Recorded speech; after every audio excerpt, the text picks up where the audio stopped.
wasn't a stranger to wrongdoing. 3 times in 3 years, he'd been found to have engaged in conduct that caused high risk for the public. Why would you hire a police officer who sent a picture of his penis to a woman that he had just pulled over? I can't comment.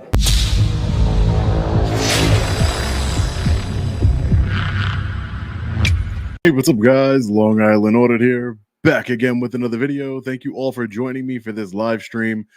Too many times, we the people see officers engage in misconduct throughout our country, and they continue to be transferred from department to department, and it's disgusting. So I want to use my platform to highlight these officers and let everybody know who they are that are committing this egregious misconduct and moving from department to department.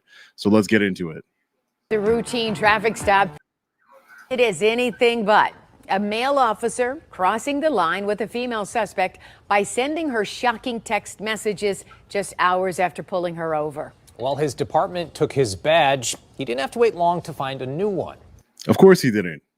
He gets to resign and go to the next department. Tonight, 7 investigator Ross Jones reveals how yet another troubled officer went from fired to hired. Now, we do have to warn you, some of the details in this story might be disturbing.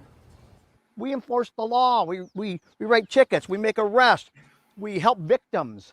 We don't make a person a victim. See, that's a retired lieutenant, and I've seen law enforcement officers. We have all seen law enforcement officers make victims out of everyday Americans all the time. It happens all the time. I mean, in a perfect world, but this world is not perfect, and law enforcement is far from perfect. The misconduct committed by Officer Joseph Ashley was deemed outrageous by his department, forced a prosecutor's office to stop pursuing a case, and cost the officer his badge. Just not for very long. Why would you hire a police officer who sent a picture of his penis to a woman that he had just pulled over? I can't comment. As an officer with Canton Township, Joseph Ashley wasn't a stranger to wrongdoing. 3 times in 3 years, he'd been found to have engaged in conduct that caused high risk for the public, twice failing to turn on his emergency equipment while speeding or disregarding traffic control devices, and in another case, continuing a vehicle pursuit even after his supervisor ended it, putting other drivers at potentially lethal risk. Hello, how are you today? But it's what Ashley did on a night in August of 2022 that would trigger his firing. Misconduct that Canton police worked to conceal from public view. Don't move your head and don't move your head back, okay? The department only agreed to release this body cam video to Channel 7 if they could blur all of it. When they provided a copy of their investigation into Ashley's misconduct, much of it had been redacted. What's the point of having body cameras? You know, there's a lot of pro-law enforcement advocates out there that say, you know, oh, well, police officers, everything is recorded. Why do you need to record? Well, we need to record because, look, the police department tried to cover this body camera footage up. Of course they did. And then when they finally gave it to the news organization, it was heavily redacted and the entire video was blurred. So law enforcement officers can not only blur their video, they can turn off their body camera, they can mute their body camera. It's just, you know, body cameras, unless the policy is you keep it on during all your interactions and you do not touch it until that interaction is completely over, then, you know, they're useless. Just place your right foot for your left foot, just like that. That night, Officer Ashley and his partner pulled over a female driver who they said struggled to stay in her lane. They suspected she was drunk and performed a field sobriety test. 11, 1,000, 12, 1,000. Well, a PBT showed the woman had been drinking. At a .05, it was below the legal limit. She would be allowed to leave the scene, but wouldn't get off scot-free. Officers gave her 2 citations for her driving that came with a court date, where she'd face possible fines and points on her license. She could see one or both of the officers again in court. We don't care if you drink or not, right? Okay, and that's totally fine, right? On body cam, we can hear some of Officer Ashley's conversation with the woman. It's not my business, you know, how much you drink or whatever, right? But seconds later, the audio stops, and not long after that... I just want to point out, everybody, you see that little redaction in audio there? That happened to me in Danbury, Connecticut. When the officer called me a slur, the portion of his body camera footage that received for trial was redacted and the audio was taken out just like that. Ashley's body camera shuts off entirely. We don't know what was said after that. Is there ever a good reason for a police officer to turn their body camera off in the midst of a stop? Never. And never in my opinion. Tom Barry is a retired Detroit police lieutenant who reviewed the investigation into Officer Ashley. Why would you turn your body cam off? There's no reason to turn it off. Give her the tickets, get on your way, go to your next police run. That didn't happen here. While the woman was free to leave, it wasn't long before she received a phone call from Officer Ashley after he and his partner realized they never returned her license. After that, according to a Canton police investigation, the two began exchanging texts. We can't see what was said because Canton police redacted all of the messages, but the So much for transparency in our government. This is what we're fighting for. We're fighting for transparency. Look at those redactions. Those are public documents. We, the people, have the right to look and inspect at those public documents, and yet the police department can just redact it. Why? For safety and security. That's the reason for everything. department found that Ashley engaged in sexually overt texting with the woman. And according to an arbitrator's review of the stop, he made several offers to stop by the woman's home. That's not normal, is it? Normal? That's outrageous. Ashley said the female driver was a willing participant in the sexual messages, and she would later tell Canton investigators she wanted to see how far this man was going to go. She got her answer when Ashley texted her a photo of his penis, a source confirms, along with the message, "LOL, please delete." Just some of the messages Canton officials hid under black ink. 2 days later, Officer Ashley would text the woman again, but this time she shut him down. "Please stop texting," she wrote. He complied. After that, Ashley told me he deleted all of his texts with the woman, not because he'd done anything wrong, he says, but out of respect for her. She would admit to deleting some of her texts, but shared the rest with Canton police. He had the authority over her, in my opinion, and she didn't know what to do. She doesn't want to pay the tickets. Her insurance is going to go up $1,000. All those things are probably running through her mind. And this guy's trying to get a date. It's wrong. When the prosecutor learned about Ashley's texts, the citations against the driver were dismissed. Canton Township fired Ashley, calling his behavior outrageous. He would appeal his termination to an arbitrator who ruled that Ashley deliberately turned off his camera during the encounter, calling it strongly suggestive he was hoping to cash in on the encounter.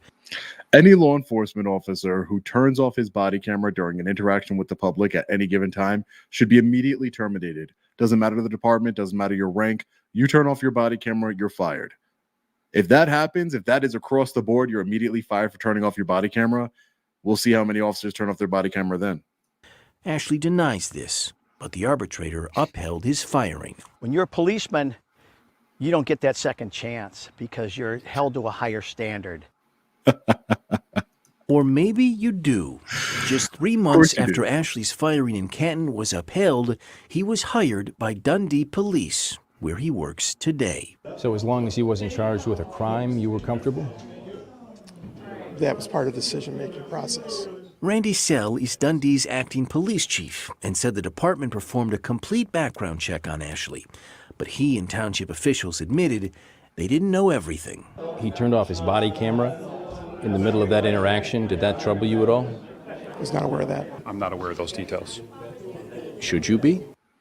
Great question. Should you be? Potentially. Ashley would not agree to an interview, but by phone said he believed he was set up by the woman, that she initiated their sexual conversation, which he said was entirely consensual and happened off-duty. He said, Easy to say when you turn off your body camera, but yet she's the one who initiated it with you. But why would you turn off your body camera in the middle of your conversation with her? that he turned off his body camera because he thought the stop was over, not to cover anything up. And he said he regrets his decisions, saying in part, "I have become a better human because of this experience. There is a lot of evil in this world, and I certainly learned from it." So this officer, let me just understand this quote. "I have become a better human because of this experience. There is a lot of evil in this world, and I certainly learned from it." So the girl's evil, the woman's evil, you're not, for lying, turning off your body camera, making sexual advances on this woman.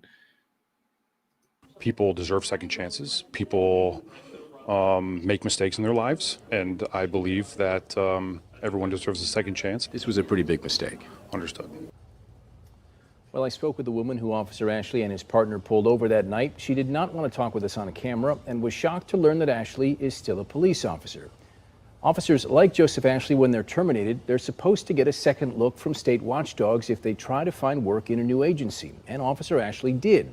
The Michigan Commission on Law Enforcement Standards tells me that while Ashley was under investigation for his misconduct in Canton, his license was inexplicably reactivated by a state employee, allowing him to join the Dundee Police Department. That was not supposed to happen, but it did.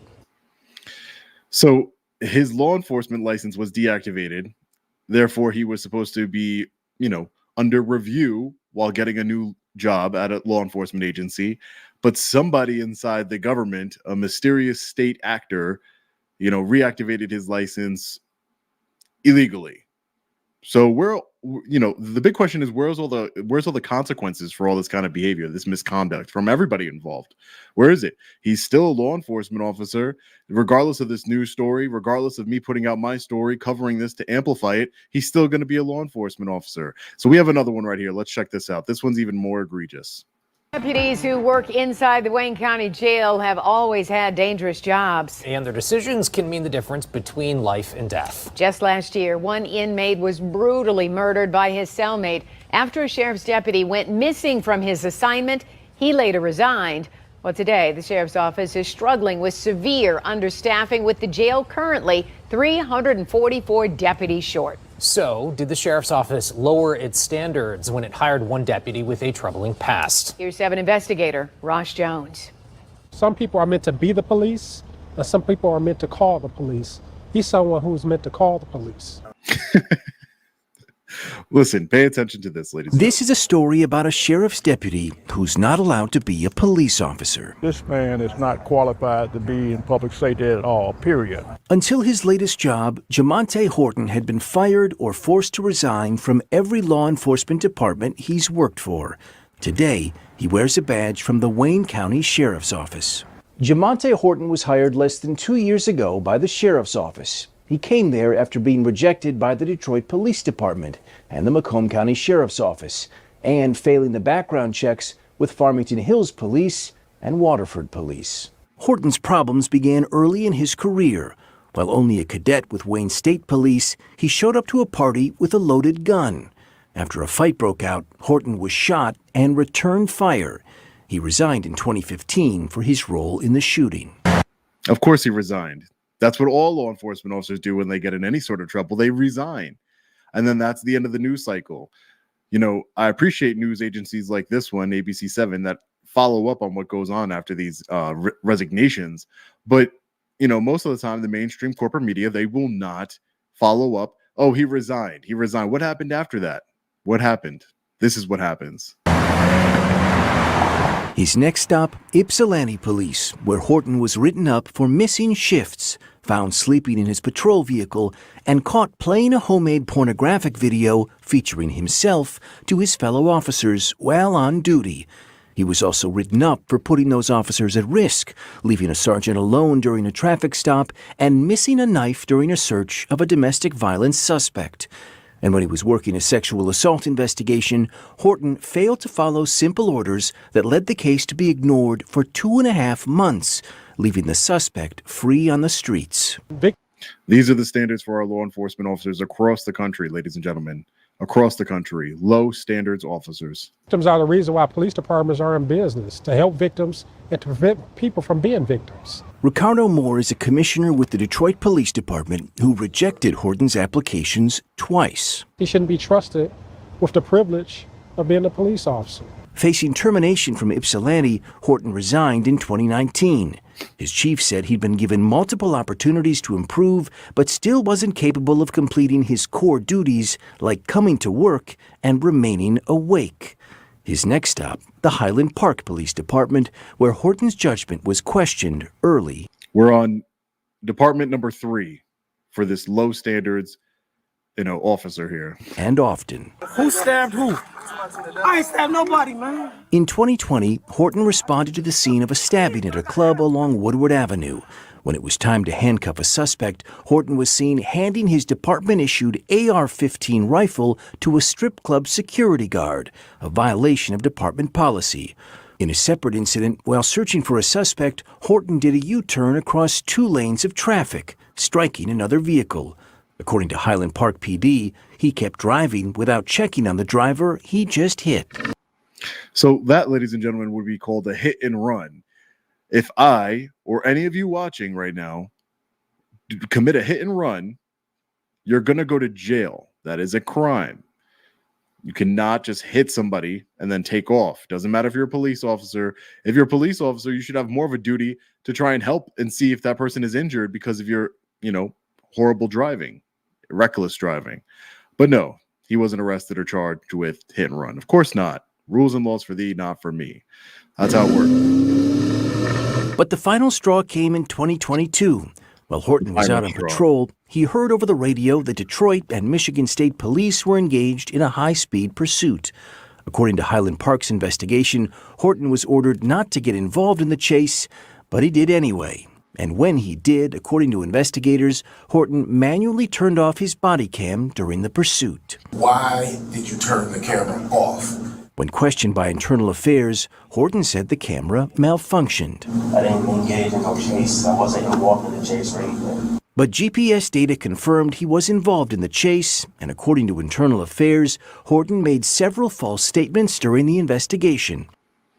So I want to point this out. It's very important. I've filed many complaints to Internal Affairs against officers all throughout this country. And on most of those complaint forms, it has a statute that says if you make any false statements, knowingly false statements, we can charge you for lying to the police department, to lying to Internal Affairs. Again, another law that doesn't apply to law enforcement officers. It only applies to members of the public because he clearly lied. Internal Affairs, said Officer Horton provided several false statements. Was he charged with making false statements? Nope, he wasn't. Highland Park called Horton's misconduct egregious, and as it prepared to fire him, he resigned in October 2022. Another resignation. 3 weeks later, we really do want you on our team. The Wayne County Sheriff's Office made Jamonte Horton a deputy. Since he resigned in Highland Park 2 years ago, Horton's law enforcement license was deactivated by the state, meaning he can't serve as a police officer until it's turned back on. But it turns out you don't need an active law enforcement license to work as a deputy inside a jail where Horton works today. We want to hire individuals committed to serving our citizens with honor and integrity. Honor and integrity, and then you hired this. Would you say that honor and integrity are words that apply to that deputy? No. I would say definitely not. Glenn Anderson is a Wayne County commissioner. It's very surprising that with a record like that we would have him working in the sheriff's department. We wanted to ask Sheriff Washington why his office hired Horton after so many other departments took a pass, but he declined. So we caught up with him at a budget hearing earlier this month. See, right here, this is journalism, ladies and gentlemen. If I went to this public meeting and I started asking questions of the sheriff here, I would be arrested. I would be thrown out. I would be called an agitator. Oh, he's just trying to bait the sheriff. He's trying to agitate him. Look how close he's getting to him. Look, he's just trying. This is what journalists do. They go to public meetings. This sheriff right here was a coward and didn't want to answer questions from the media, from we the people. So this journalist showed up to a public meeting and started asking him questions and followed him.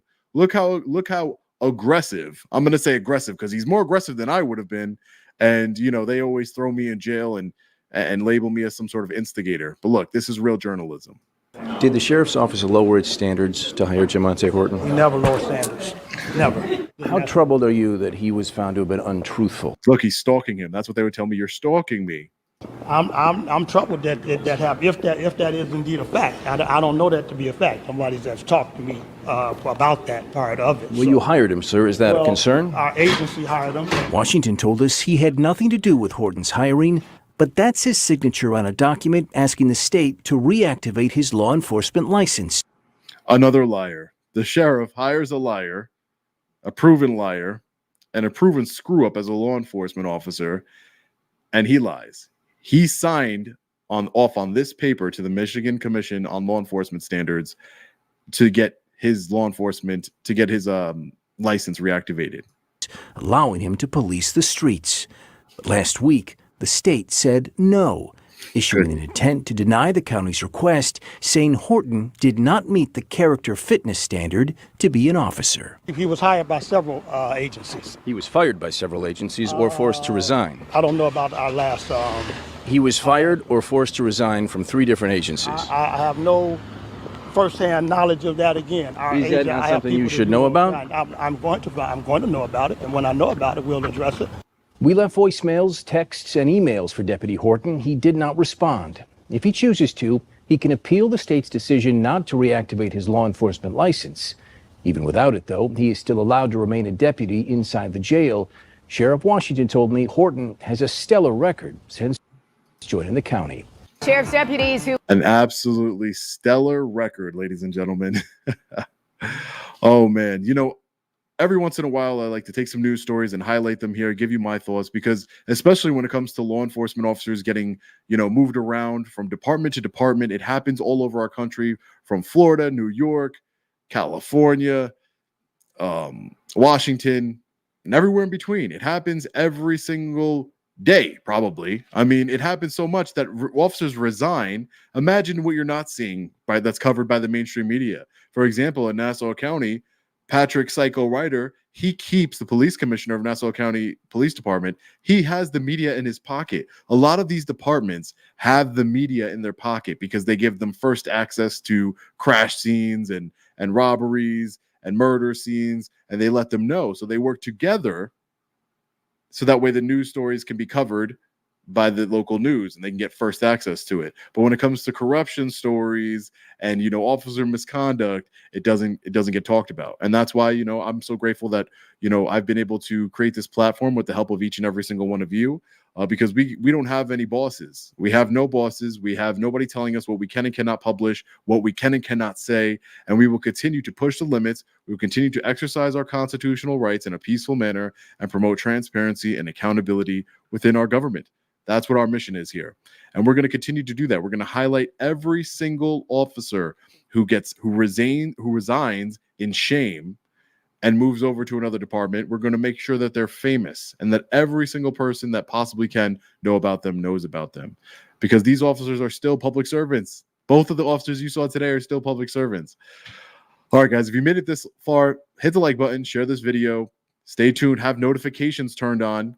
Click right down there, notifications, because I will be going live tomorrow, and I promise you're not going to want to miss it.